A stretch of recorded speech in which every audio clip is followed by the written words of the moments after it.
On June 14th, 2018, a Thursday morning just after sunrise, Gerald Maxton, 69 years old, walked into the parts department of Halderman Agricultural Supply in Hutchinson, Kansas, and placed an order for a hydraulic pump assembly, part number 844757771, for his New Holland H8040 self-propelled windrower.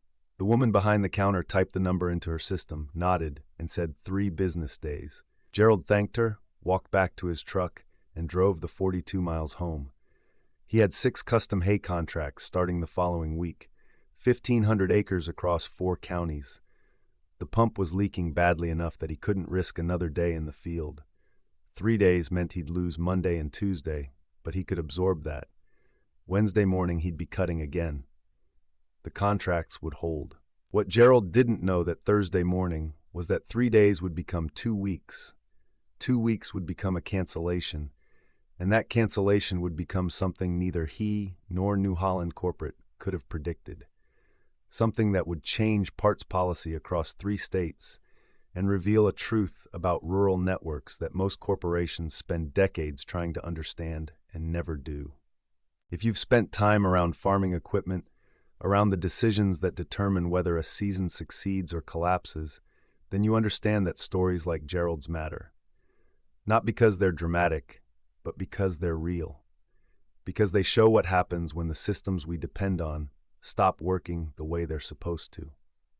This channel exists to tell those stories, the ones that don't make headlines but change how people think about equipment, dealers, and the long-term relationships that hold rural communities together. If that matters to you, consider subscribing. These stories take time to research and tell properly, and your support helps make that possible.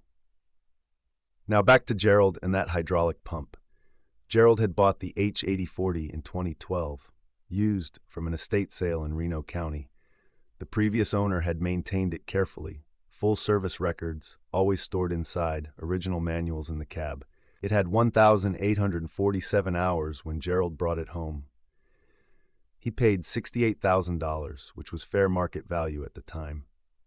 The windrower replaced an older pull-type unit he'd been running behind a tractor for years. Self-propelled meant he could cover more ground, service more contracts, and take on the larger jobs that were starting to define custom hay work in central Kansas. The investment made sense. His accountant agreed. His wife, Linda, supported the decision, even though it meant carrying debt into their late 60s. The machine had performed exactly as Gerald expected. Not perfect, no equipment is, but reliable in the ways that matter. It cut clean. The controls were intuitive. Parts availability had been adequate. When something broke, Gerald could usually get what he needed within a reasonable time frame. He'd built a working relationship with Halderman's parts department over the years. They knew him. He knew them. That kind of relationship doesn't seem important until the day it becomes the only thing that matters. Gerald's custom operation wasn't large by modern standards. He worked alone most of the time, occasionally hiring his nephew during peak season. 6 to 8 contracts per year, depending on weather and demand. Enough to supplement the small grain farm he and Linda still ran, enough to cover equipment payments and build a modest cushion against bad years. Custom work had changed over the decades. Margins had tightened. Customers expected faster turnaround. Weather windows had become less predictable. But Gerald had adapted. He showed up on time, did clean work, charged fair rates, and maintained his equipment properly. The hydraulic pump on the H8040 had started showing problems in late May. Small leak at first, barely noticeable. Gerald monitored it, added fluid, watched the pressure gauge. By early June, the leak had worsened. He could smell hot hydraulic oil in the cab. The header response was getting sluggish. He knew what was coming. Pumps don't heal themselves. You either fix them or they fail catastrophically, usually at the worst possible moment. So on that Thursday morning, June 14th, Gerald drove to Hutchinson and ordered the part. 3 business days meant Monday, June 18th. Gerald called Tuesday morning. The part hadn't arrived. The woman at the counter, her name was Diane, she'd worked there 11 years, checked the system and said it was showing in transit. Should arrive Wednesday. Gerald said he'd call Wednesday. He lost Tuesday's work, which meant half a day on the Henderson contract, but he'd already prepared them for possible delays. Wednesday came. Gerald called at 9 in the morning. Diane said the shipment tracker showed delivery for end of day. Gerald said he'd drive down Thursday morning. Thursday, he made the drive. The part wasn't there. Diane looked uncomfortable. She made a phone call to the regional distribution center in Wichita. 45 minutes later, she came back and said there'd been a warehouse mix-up. The part had been shipped to a different dealer by mistake. They were correcting it. 2 more days. 2 more days meant Saturday. Halderman's was closed Sundays, so Monday, June 25th at the earliest. Gerald had now lost a full week. The Henderson contract was slipping. The Yoder contract, scheduled to start June 20th, was on hold. The weather forecast showed potential rain midweek. If he didn't get cutting by Monday, the entire sequence of contracts would collapse into each other. Monday morning, Gerald drove to Hutchinson again. The part wasn't there. Diane wouldn't make eye contact.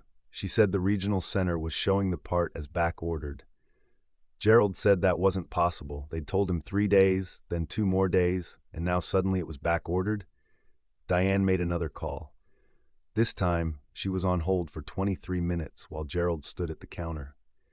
When she finally got through, the person on the other end told her the part had been discontinued.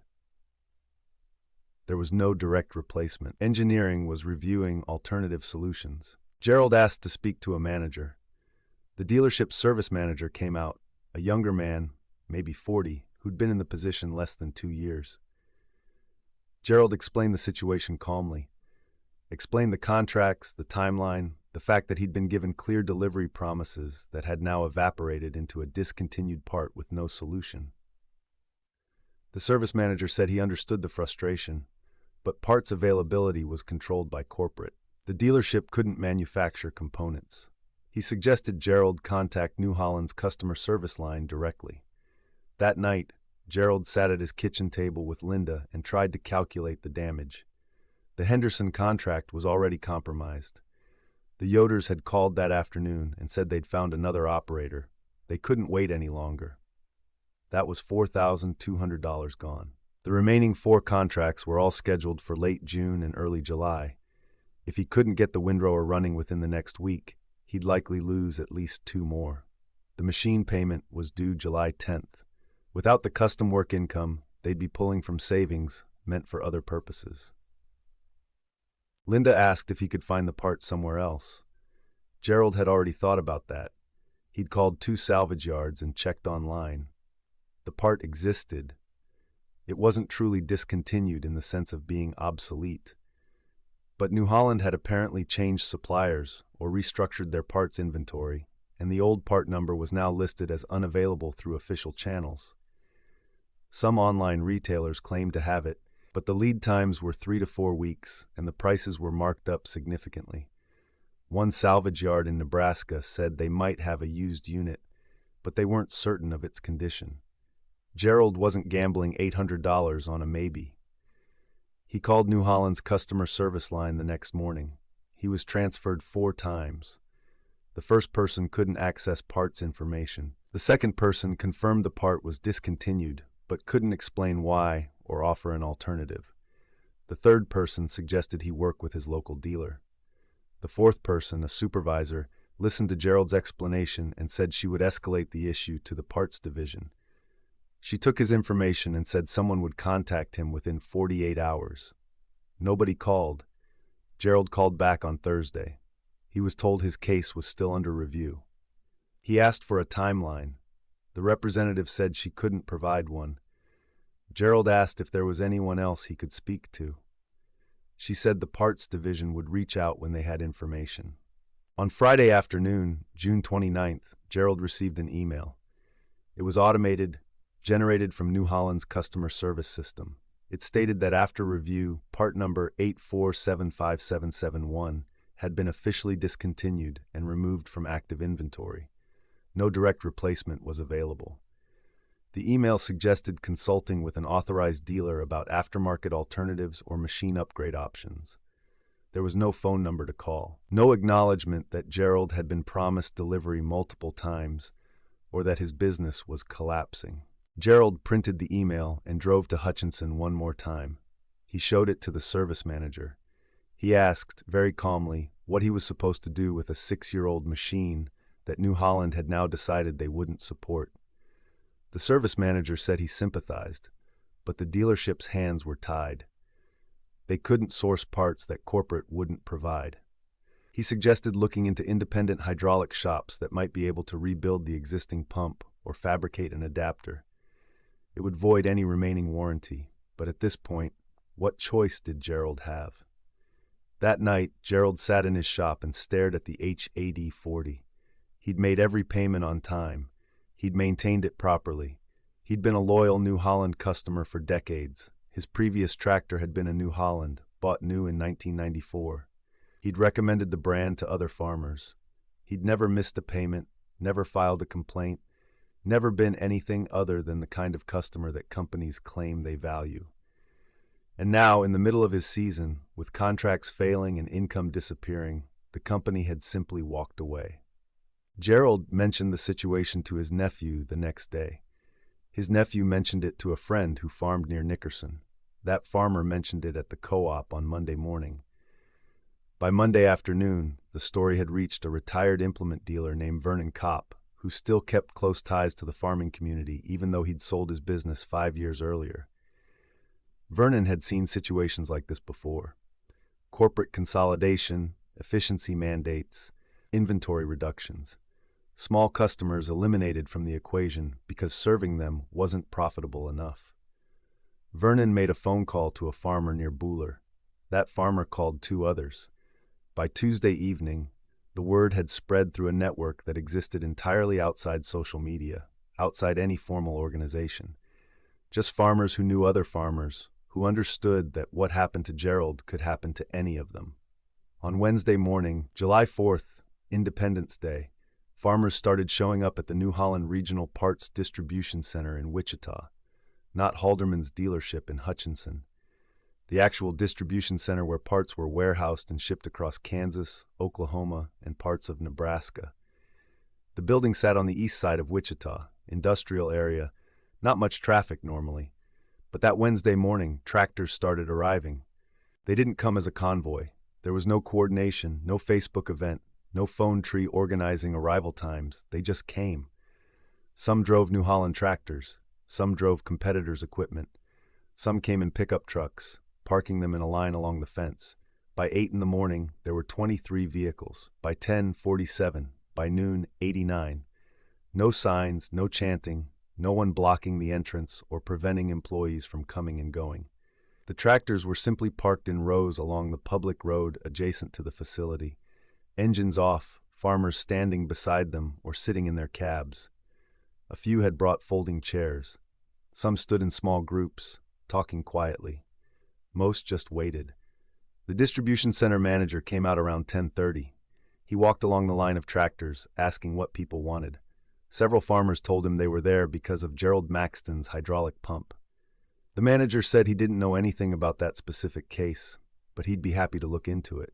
The farmers said they'd wait. The manager went back inside. By early afternoon, word had reached New Holland's regional operations office. Phone calls were made to corporate. Corporate asked for details. The regional office explained that nearly 90 farmers had shown up at a distribution center, apparently related to a discontinued parts issue. Corporate asked if there was a safety concern. Regional said no, everyone was peaceful, but the optics were becoming a problem.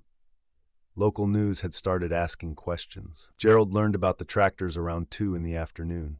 His nephew called and said people were at the Wichita Parts Center, something about Gerald's pump. Gerald didn't understand at first. He hadn't asked anyone to do anything. His nephew said it didn't matter. People had shown up anyway. Linda drove Gerald to Wichita. They arrived around 4. Gerald walked along the line of tractors, recognizing some faces, not recognizing others. A farmer from Inman nodded to him. A couple from Sterling shook his hand. Vernon Kopp was there, leaning against an old Ford pickup, and when Gerald asked him what was happening, Vernon just said, "People got tired of watching." "Watching what?" Gerald asked. "Watching companies forget who keeps them in business," Vernon said. That night, the tractors remained. Some farmers went home. Others stayed, sleeping in their cabs or in the beds of their trucks. The distribution center closed at 5 as usual. The tractors stayed. Thursday morning, more arrived. By noon, the count had reached 112. The local sheriff's department sent a patrol car to monitor the situation, but since no laws were being broken and traffic wasn't being blocked, they simply observed. A reporter from the Wichita Eagle showed up, took photographs, interviewed a few farmers. The story ran online Thursday afternoon. On Friday morning, a man in a suit arrived at the distribution center in a rental car. He identified himself as a regional customer service director for New Holland. He asked to speak with whoever was organizing the gathering. Multiple farmers told him there was no organizer. He asked to speak with Gerald Maxton. Gerald came forward. They talked for 45 minutes. Gerald explained the timeline, the broken promises, the canceled contracts, the automated email. The director listened and said he understood this had been mishandled. He said the part discontinuation had been part of a larger inventory optimization effort, and unfortunately, individual customer situations hadn't been adequately considered. He said New Holland wanted to make this right. Gerald asked how. The director said they could expedite a custom order for the hydraulic pump from their international parts network. 3-week lead time, overnight shipping once it arrived in the States. Gerald said that was too late. His season was effectively over. The director said New Holland would cover Gerald's lost contract income, verified through documentation, and extend favorable financing terms on his next equipment purchase. Gerald said he didn't want favorable financing terms. He wanted the part he'd ordered 6 weeks ago. The director said that wasn't possible, but the compensation offer was generous given the circumstances. Vernon Kopp, standing nearby, spoke up. He said the problem wasn't just Gerald's part. The problem was that this could happen to anyone. That corporate policies were being written without understanding how rural customers actually operated. That parts availability and dealer support were becoming optional instead of essential. The director said he appreciated that perspective and would relay it to senior management. The tractors didn't move. Saturday morning, a different person arrived. Older, gray-haired, wearing jeans and a button-down shirt instead of a suit. He introduced himself as a divisional operations manager based out of New Holland's Pennsylvania headquarters, flown in Friday night. He asked to address the group. Farmers gathered around. Maybe 60 were present at that moment. Others had gone home for chores or work, but the core group had remained. The manager said he'd spent Friday evening and Saturday morning reviewing the situation. He acknowledged that the parts discontinuation process had failed to account for existing customer orders. He acknowledged that the communication had been inadequate. He acknowledged that Gerald Maxton had been treated in a way that didn't reflect New Holland's stated commitment to customer support. He said effective immediately, New Holland would implement a policy change across Kansas, Oklahoma, and Nebraska. Any part discontinued from active inventory would trigger an automatic review of pending customer orders. Those orders would be fulfilled either through existing stock, expedited special orders, or engineered alternatives at no additional cost to the customer. The policy would be retroactive 30 days. He turned to Gerald specifically. He said a hydraulic pump assembly, part number 844-75771, was currently in transit from a facility in Iowa where older inventory had been located. It would arrive Monday morning. New Holland would cover Gerald's documented lost income from June 18th forward and would provide a service credit equal to 15% of the machine's original purchase price. Gerald asked if this would actually happen or if it was just words meant to disperse the crowd. The manager gave Gerald his direct cell phone number and said if the part wasn't there Monday, call him personally. The tractors started leaving Saturday afternoon. By Sunday morning, the road was empty except for tire marks in the gravel and some oil stains where machines had sat for 4 days. Monday morning, Gerald drove to Hutchinson. The hydraulic pump was there, in its original packaging, with a packing slip dated July 6th showing expedited freight. Diane at the parts counter looked relieved. Gerald paid for the part and drove home. He installed it that afternoon with his nephew's help. Tuesday morning, he fired up the H8040, checked the header hydraulics, and they responded exactly as they should. He'd lost 5 of his 6 contracts. The last one, a small job for a neighbor, was still available. He cut it on Wednesday. 70 acres, 4 hours of work, $340 after expenses. The check from New Holland arrived 3 weeks later. It covered documented lost income from the 5 contracts, $18,200. Fair calculation, properly verified. The service credit came through in September, applied to his account. He never used it. The H8040 ran fine for the rest of that season and the next. In 2020, Gerald sold it private sale to a farmer in Barton County for $52,000. Gerald bought a different brand for his 2020 season. Not because the New Holland was a bad machine. Not because he held a grudge against the equipment itself. But because the trust that had existed between him and the company, trust built over decades, through multiple purchases, through steady payments and proper maintenance, had been broken in a way that parts policy changes and compensation checks couldn't fully repair. When a company shows you that you're expendable, that your business can be erased by automated emails and inventory optimization algorithms, you remember that. Even when they fix it. Especially when they only fix it because 89 tractors showed up. The policy change remained in effect. New Holland's parts division implemented similar reviews in other regions over the following year. Customer service protocols were updated. The regional distribution center in Wichita added staff dedicated to handling expedited special orders. None of that brought back the trust. What the episode revealed, though, went deeper than parts policy or corporate responsibility. It showed that rural communities still operate on networks that corporations barely understand and can't control. Those networks move slowly most of the time. They're invisible, built on decades of shared experience and unspoken agreements. But when they activate, when enough people decide that a line has been crossed, they can bring pressure that no marketing department or customer service division is prepared to handle. The farmers who showed up in Wichita weren't activists. They weren't organized by unions or advocacy groups. Most of them didn't know Gerald personally. They came because they recognized the pattern. They'd seen it before, or they'd heard stories, or they simply understood that what happened to one farmer could happen to them. The tractors weren't a protest in any conventional sense. They were a statement. We're still here. We still matter. You can't erase us with algorithms and efficiency mandates. New Holland's response, to their credit, was more substantive than many companies would have managed. They didn't just offer money, they changed policy. But the response came only after the tractors arrived. That timing told its own story. Gerald is 73 now.